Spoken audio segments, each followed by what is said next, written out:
now that everyone's well refreshed, you've had 4 or 5 days to sleep and relax, go back to your come home and see your families, eat your mother's cooking, that you're ready to start this all over again, right?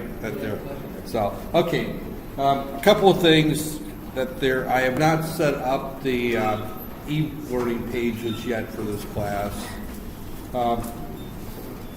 As most of you well know, or should know, that next week the Engineering Accreditation Council is coming onto this campus to review our program. So a lot of us have been busy doing things that we should have been doing all along, such as putting together teaching files and course books and that stuff, which as lecturers we're just as guilty as students waiting to the last minute. So I have not really been preparing for classes this time. I've been just busily doing things that should have been done during the break while I was overseas So I shouldn't say I'm a little behind, I'm a lot behind.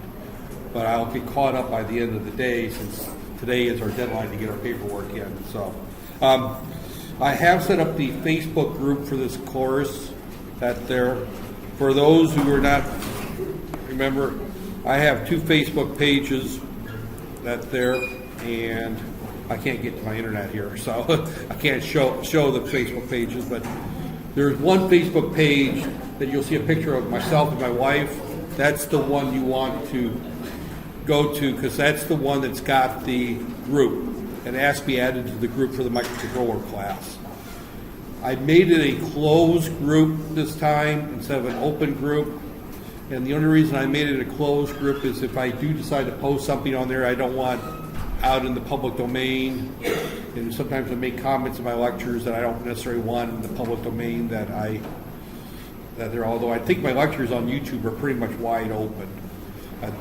I posted last week's lecture this morning about half an hour ago. So and I'm recording today's lecture So I should get back on track on recording most of the lectures and getting posted on YouTube. I don't think you have to go through the e-learning site to go to YouTube to look at the videos. I think you can just go to I didn't set up a page, but I think there's a page for me since I post so much on YouTube that all my lectures are posted. The only thing you'll see on my YouTube site, though, are various lectures. I don't post videos of dogs doing funny tricks or kids dancing in the cribs or anything. I don't do any. I don't do that stuff. Just like my Facebook page is pretty boring for the most part. I don't post a lot of stuff on Facebook. I might hit a like button once in a while if a friend of mine makes a comment, but you don't see a lot of interesting posts from me out there. When it comes to social media, I'm pretty much a real bore. I just don't out there. And I've got interesting feelings on social media. I've seen so many people get into fights over comments on social media that I just look at it and say, no, I don't want to get involved out there. And I just find a lot of people post things on social media that shouldn't be posted on social media So, matter of fact, even my wife and I have had some comments on things that she's posted that I thought should not be on social media So me and social media just kind of have an agreement not to, other than work-related stuff, I just don't deal with it too much out there. I belong to a couple forums out there that are not public out there. I think it's got a place, but I think it's been misused too much, and I just chose to stay away from Facebook and YouTube and that for social reasons. But I see the value of it here, given that our e-learning site last year went down on me multiple times when I needed it. So I decided to use the Facebook and the YouTube versus the social media. Plus, I think our e-learning site's got like a 10-minute limit on lectures you can post or something like that, videos out there. So, and that's just way too restrictive out there. So, okay, with enough on that there. Today's discussion is really a review, and I'm recording this, but without any video. The board that we're going to be using is the same as we used last year in the microprocessor, or last semester in the microprocessor. It's the 8051 that there.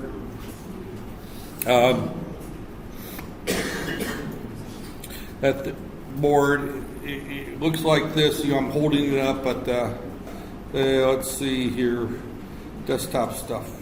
Matter of fact, let me just find the data sheet for it. Tool stick, here it is. Okay.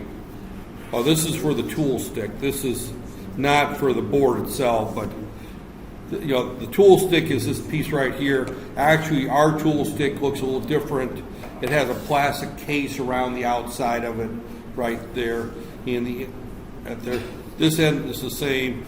If you took the plastic case off, it would look exactly the same, but the plastic case makes it a little easier to handle, that you don't have to worry about where you touch. The thing that they make point of on this particular one is when you handle this board, handle it this way here along the edges there. Don't handle it on the board itself right there. Avoid touching any of the components. Here they show touching the tool stick right there with their thumb. In our case, our tool stick has got plastic on it, so that's not a problem. Avoid taking your thumb and sticking it on the processor is what they're saying right there. And this is important because tomorrow we're going to redo Blinky, and just going to remind everyone, try not to handle these particular components. Are electrostatic sensitive, which means if you drag your feet across the carpet and touch them and you get an electrostatic spark, you will destroy the chip right there.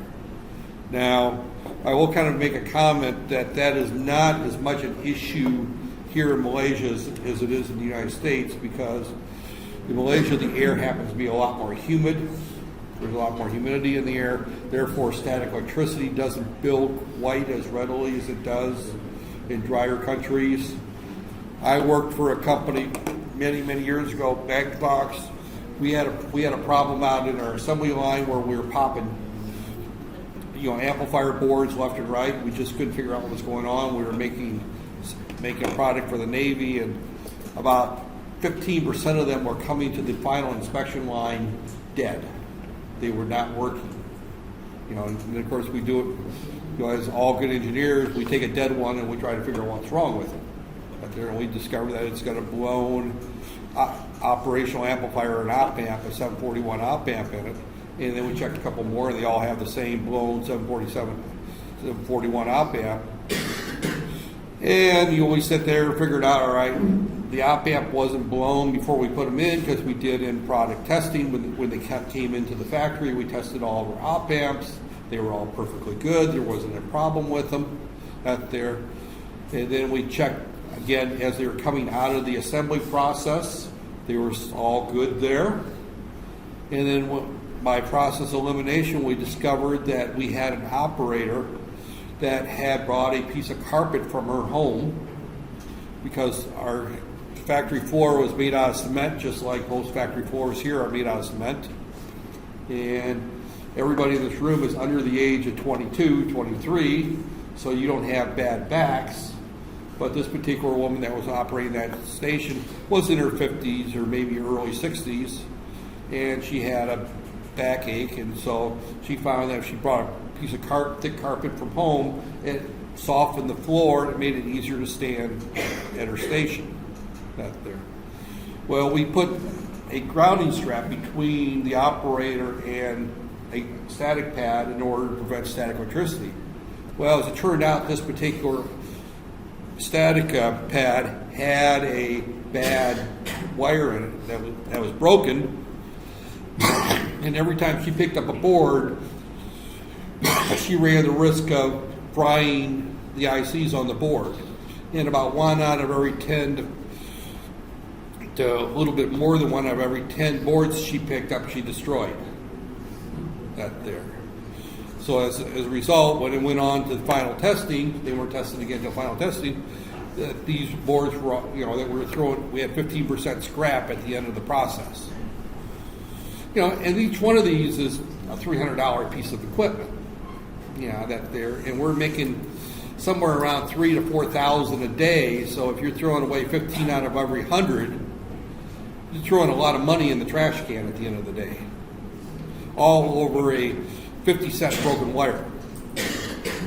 So that there. The other thing though is if she would have handled the units properly, that still wouldn't have been a problem. But because she was a combination of handling the units. Here we don't even have grounding straps, so you have to handle these properly. Thus far, because of the weather here in Malaysia and the humidity and the fact there is no carpet in the labs, I have not had any of these destroyed yet. You know, and we've gone through about 3 semesters with 2 classes each semester using them. So far, we've been very lucky on these. So, okay. The boards that we're using, and if I could find our particular board here, there. Core 51 DS, nope, that's not it. This is it here. Okay. Nope, that's the data sheet for our processor. We'll spend plenty of time talking about that later. That there. We talked about it quite a bit last semester. That there. Okay.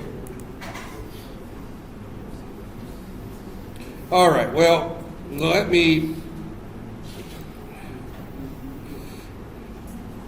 kind of get away from this right here, and and what I want to do today is just a fairly simple demo on what I want you to do in the lab tomorrow. I don't want that there. This is the only lab that we're going to be doing in assembly language, and actually I may even pull up the C version of it, and we'll talk about the C version. Let me see if there's a C version of this particular lab right here. Right there. The software we're using is the Silicon Labs. Oh. Right here.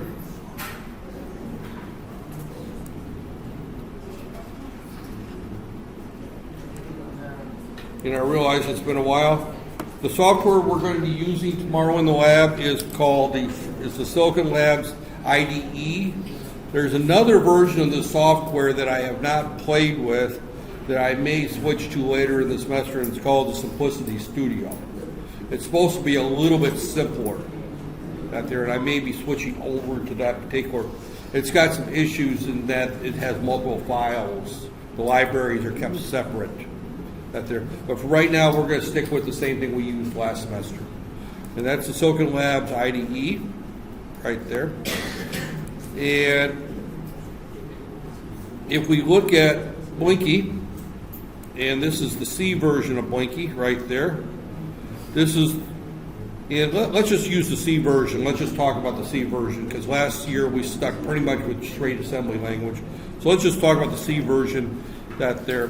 Now this one here is fairly straightforward. This uses the timer delay right there. And this is C. I have to assume that everyone's taken C, but have forgotten everything you learned. Or we'll say 60% of what you learned right there, right? Is that a fair assumption? You took C about 2 years ago, your first semester? And have you used it for anything since then? Yes? I see most people say no. That there. You have not used it for anything since then.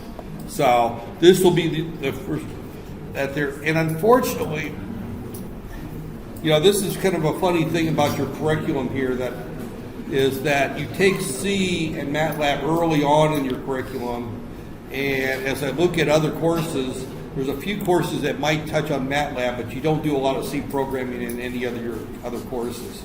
And this is about the only course that you're going to be doing some C programming in. So when you go to work in a real job where they give a real paycheck, programming becomes actually more important than you think that it will, because you'll find yourself sitting down and writing short little pieces of code to do certain little tasks, such as plot graphs and things like that.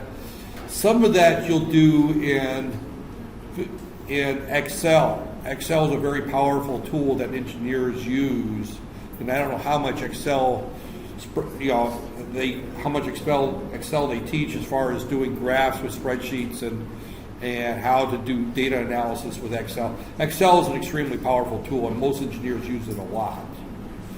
But Excel also allows you to write short little Visual Basic programs. And Visual Basic is probably the #1 programming language that most engineers tend to use when they graduate. It's not C. C is the most commonly used programming language if you're doing my type of work. If you're doing embedded systems, you'll use a lot of C. If you're doing desktop applications for sale, such as you're developing the next version of Word or the next version of MATLAB or the next version of whatever video game, then you're liable to use C++. That there. But you're not computer programmers. Nobody in this room is taking computer science, nor are you taking computer engineering. You're taking electrical engineering. So the odds are very few of you are going to be hired in as desktop applications programmers. So as a result, you're not going to use a lot of C++ right there.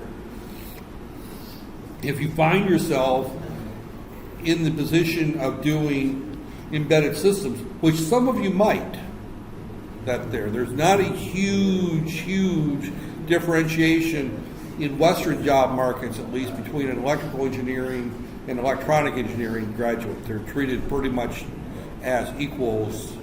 That, as a matter of fact, most Western schools don't have separate programs. The campus I was at, Purdue, did not have a separate program for electronic engineering as it did electrical. Both the two programs were thrown together, and the electrical engineering people that wanted to do power distribution and motor design, they took embedded systems and they took assembly language and they took C and they learned all those things. And those that didn't want to do embedded systems took things such as motors and power distribution and transmission lines. We both, they took, studied both programs, and they were interchangeable in the job market. That's there. So, but regardless, when I look at programming and what you guys will be doing, in my experience, says that most of you will probably write programs when you graduate, but most likely it will not be in desktop C++.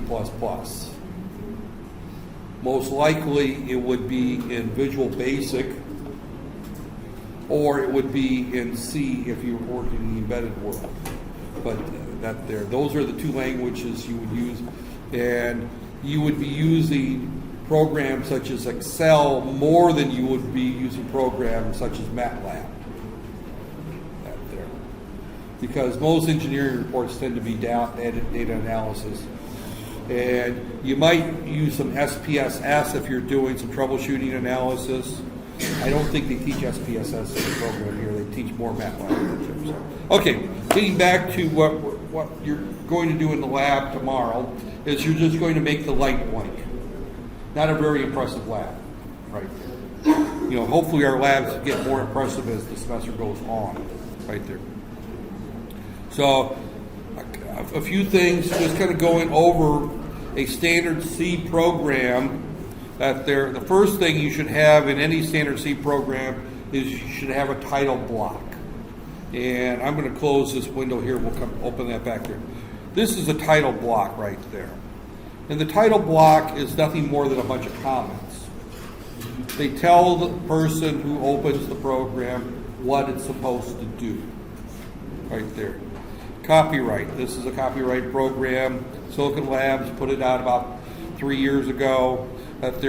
This program flashes a red LED on the 8051 F850 UDP MCU board about 5 times a second using an interrupt handler for a time or two. That just tells me the definition of what this program does right there. So this happens to be the 8051 UDP board. I think this is the 8050. That there. I hope it's the right board. Right there. If not, we'll find out. Right there. Right there. This defines the system clock right there in hertz. It's 24.5 gigahertz divided by 8 right there.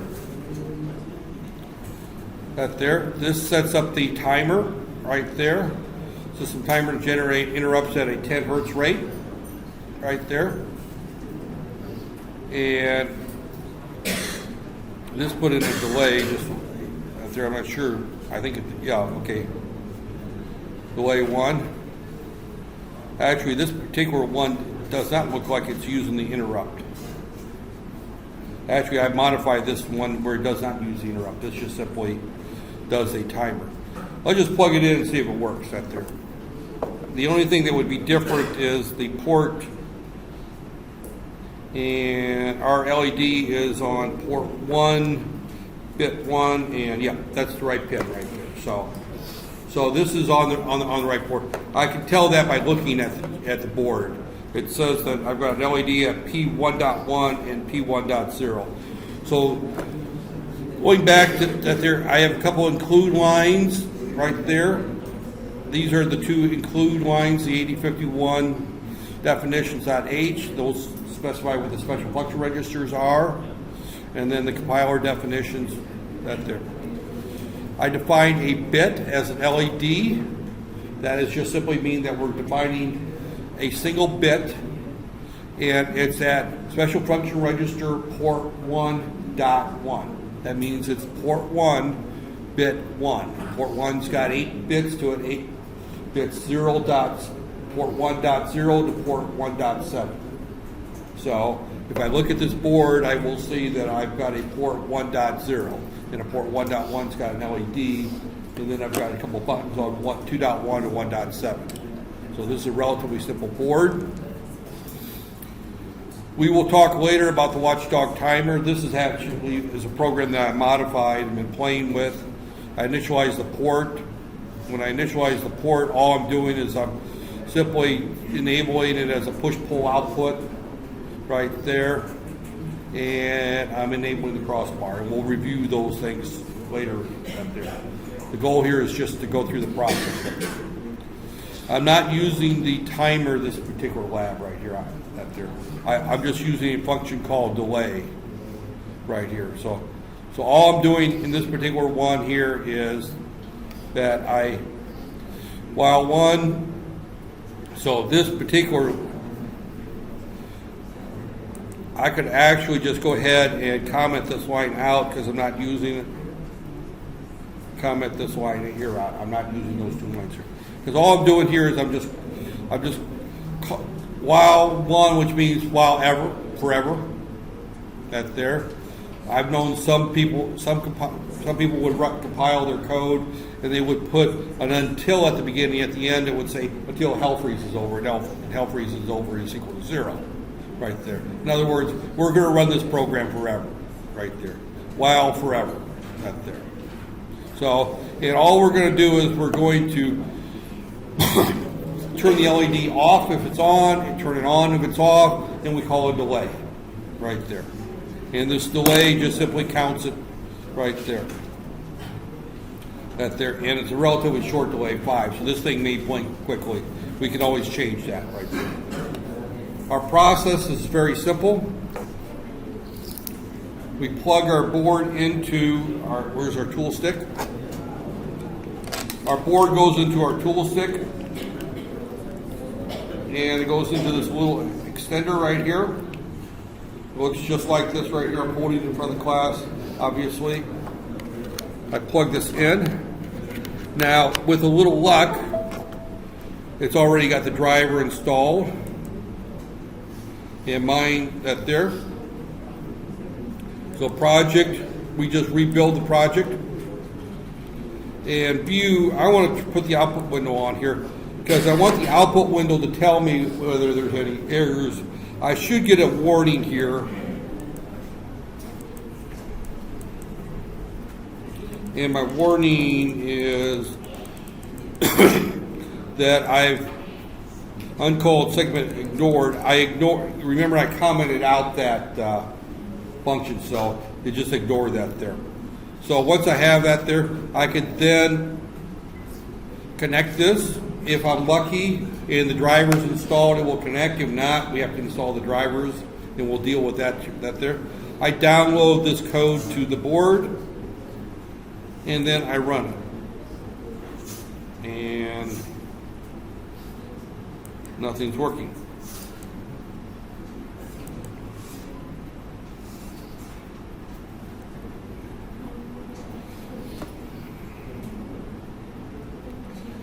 Okay.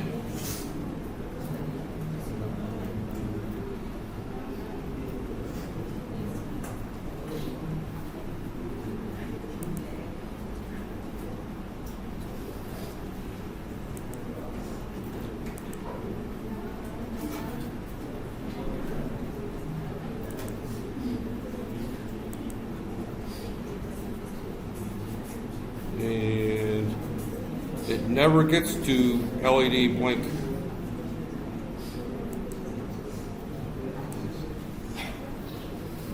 Why is it not working?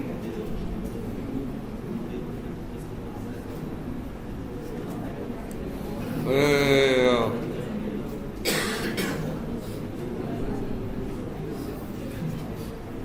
not.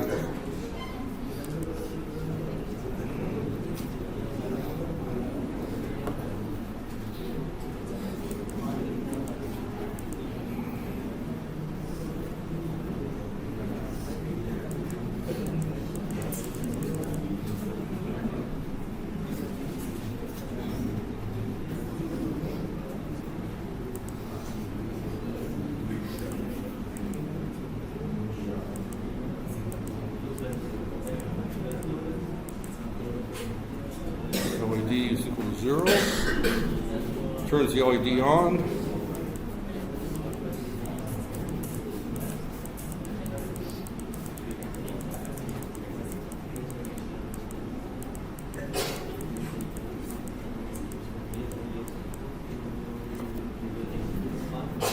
Oh, there's a problem with my delay function right there, because my delay function actually is using the timer.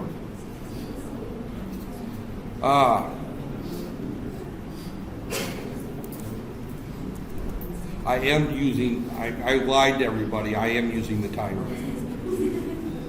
Right there. I just realized that my delay function right here is incrementing the count that there. So this is now designed to count once a second. Yeah. Okay.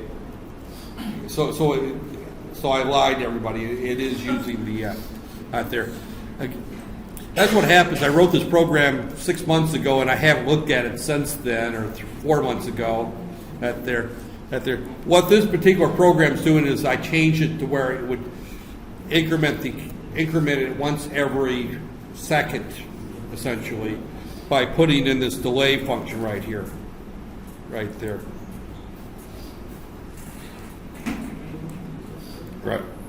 Right there.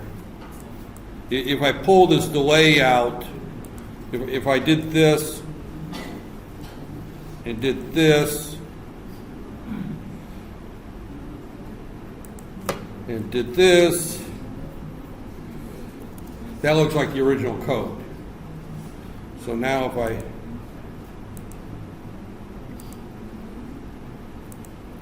see, now it's blinking about 5 times a second right there. So what I've done there is I put in a function right here where I called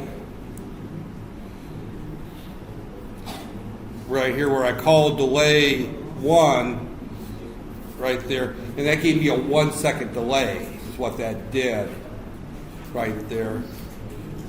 And my delay there, it used a function here called delay count, and it waited 5 counts. And inside here, instead of blinking the LED, since this is happening 5 times a second, I just simply incremented delay count. So I use this timer to get me a 5-second delay or a 10-second delay or a 20-second delay, which is useful for things like if you wanted to do a stoplight or a washing machine controller or something like that, where you needed a time delay. So this gave me a way of doing a time delay. So again, I could go back and put this back the way it was, right here. Leave that there.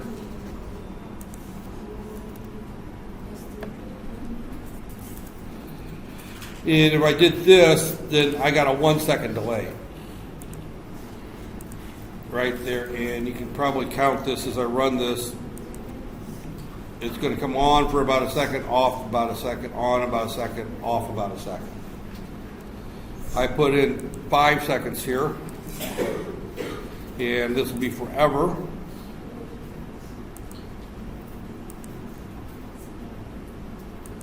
It's going to be off for about 5 seconds.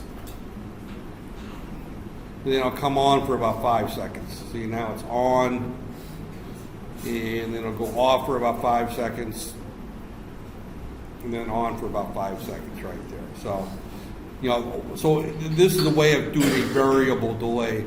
And you can see that's very easy in C. Because I broke this function right here called delay right there. And this gives me a 1 second delay right there.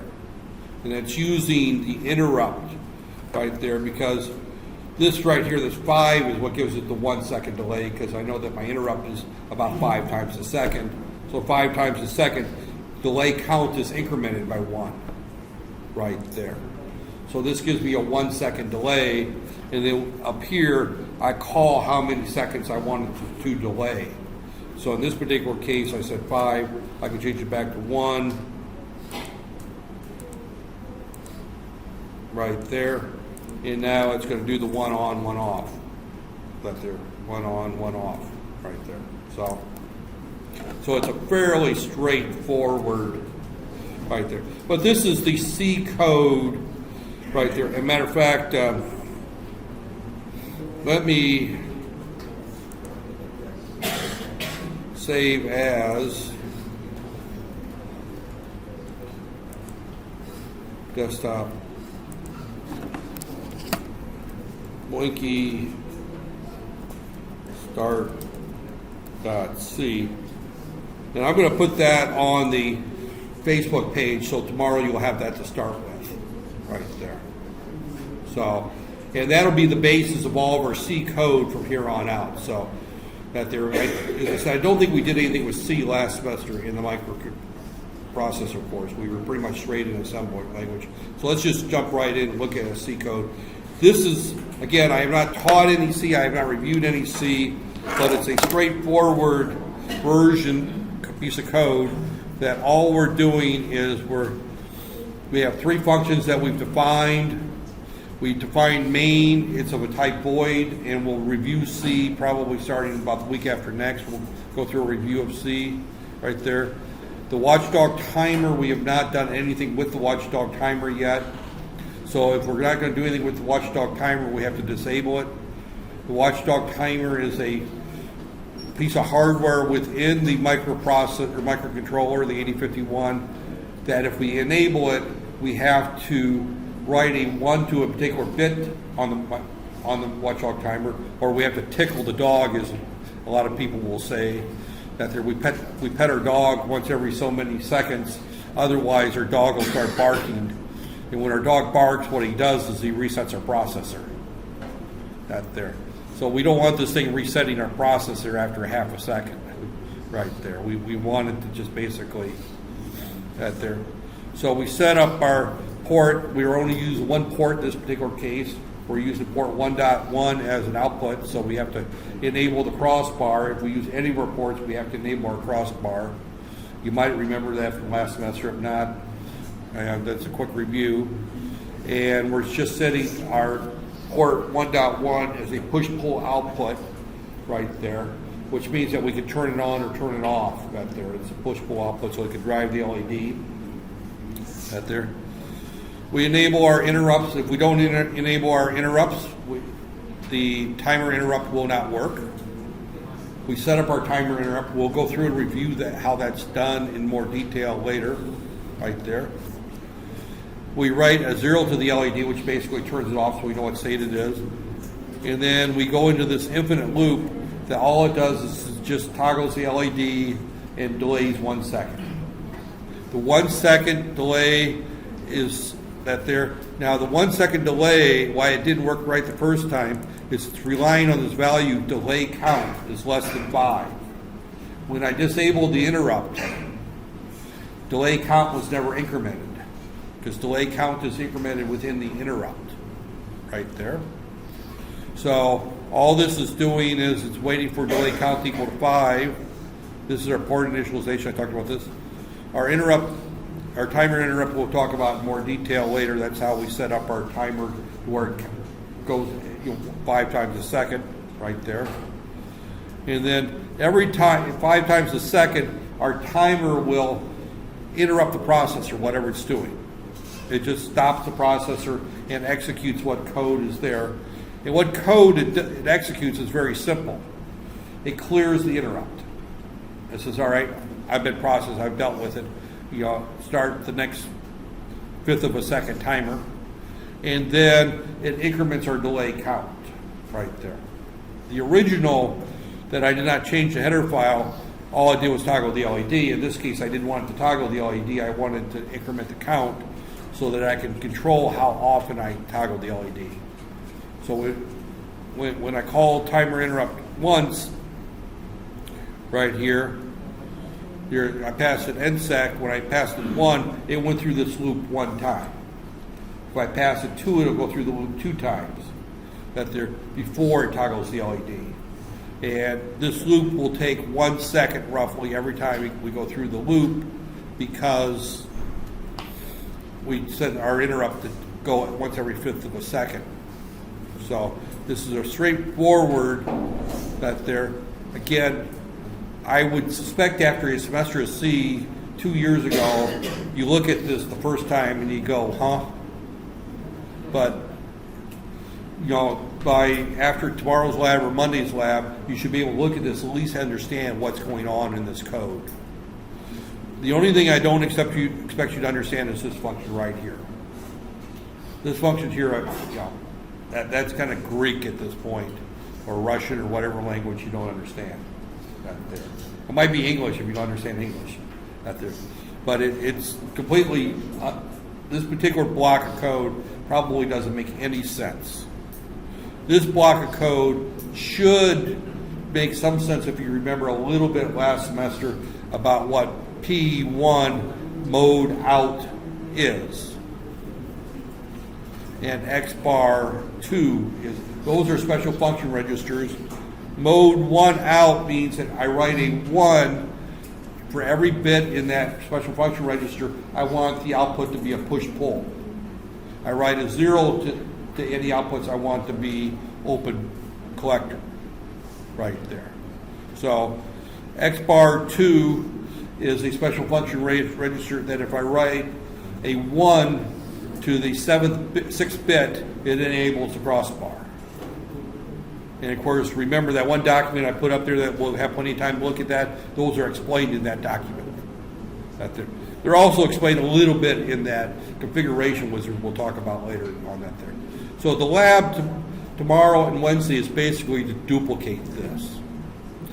Your report for the lab will be a short little one-sheeter where you just simply show, you basically all you're going to do is just show that you've compiled it and downloaded it right there. It's going to be this page right there.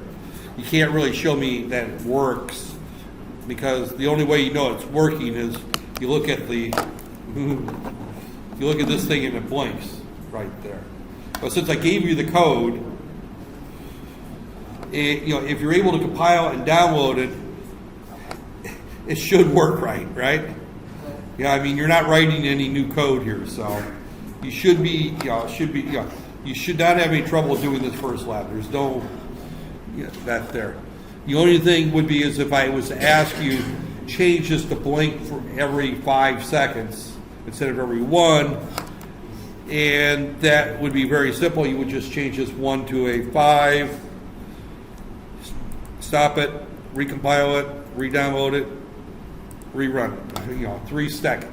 you'll change it from a 1 blink to a 1 second delay to a 5 second delay takes less than 5 seconds.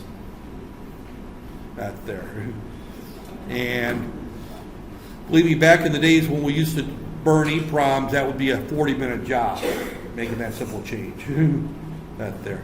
So now you can see we're waiting 10 seconds for one cycle. It's a very long cycle. Those in the back aren't seeing, but the young ladies there in front, they're shaking their head. They can see it. I think you guys can see it with no problem right there. But get back after about the 4th row, then it's impossible to see this little red LED, I think.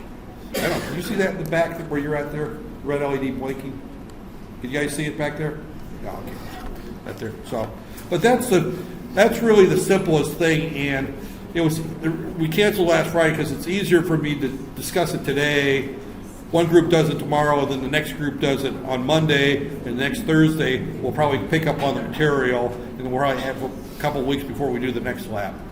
Right there. So, okay. With that said, I'm going to kind of stop the lecture. That was a relatively short discussion today, simply because I need to get back to. Oh, I don't want that there.